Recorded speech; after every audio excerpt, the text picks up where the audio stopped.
আসসালামু আলাইকুম ফ্রেন্ডস, এডুজেট শিক্ষায় আপনাদেরকে স্বাগতম। আপনারা সবাই কেমন আছেন? আশা করি সবাই ভালো আছেন। বরাবরের মতো আপনাদের সাথে আছি আমি সাইফুল ইসলাম। চলে এসেছি নতুন একটি টিউটোরিয়াল নিয়ে। সো আজকের টিউটোরিয়ালটি কোন বিষয়ের উপর হতে চলেছে সেটা নিশ্চয়ই আপনারা টাইটেল এবং থাম্বনেইল দেখে অলরেডি বুঝে গেছেন।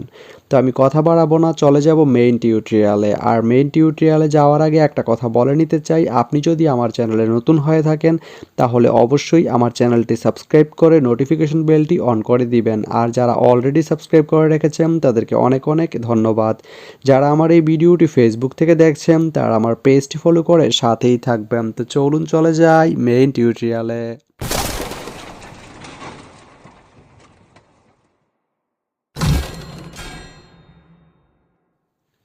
তো বন্ধুরা, আজকে আমরা জানবো আপনি বোরাল ব্রিজ থেকে চুয়াডাঙ্গা যেতে কোন কোন ট্রেন রয়েছে, সেই ট্রেনগুলো ছাড়ার নতুন সময়সূচি, ভাড়ার তালিকা, বন্ধের দিন এবং গিয়ে পৌঁছতে কতক্ষণ সময় লাগবে বিস্তারিত।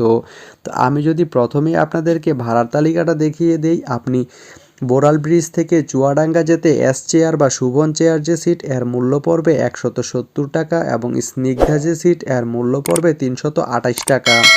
এখন আমি যদি আপনাদেরকে ট্রেনের সময়সূচিগুলো বলে দেই, আপনি বোরাল ব্রিজ থেকে চুয়াডাঙ্গা যেতে শুধুমাত্র একটি ট্রেন রয়েছে, সেটি হচ্ছে চিত্রা। চিত্রা ট্রেনটি বোরাল ব্রিজ থেকে ছাড়বে রাত 11টা 20 মিনিটে এবং এটি চুয়াডাঙ্গা গিয়ে পৌঁছবে রাত 1টা 54 মিনিটে। রবিবারের দিন এই ট্রেনটি বন্ধ থাকে।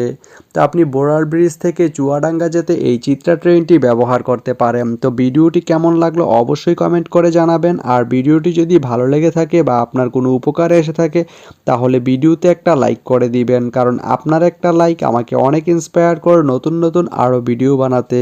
তো ধন্যবাদ সবাইকে ভিডিওটি এতক্ষণ ধৈর্য ধরে দেখার জন্য। ভালো থাকবেন, সুস্থ থাকবেন, এডুজেট শিক্ষার সঙ্গেই থাকবেন।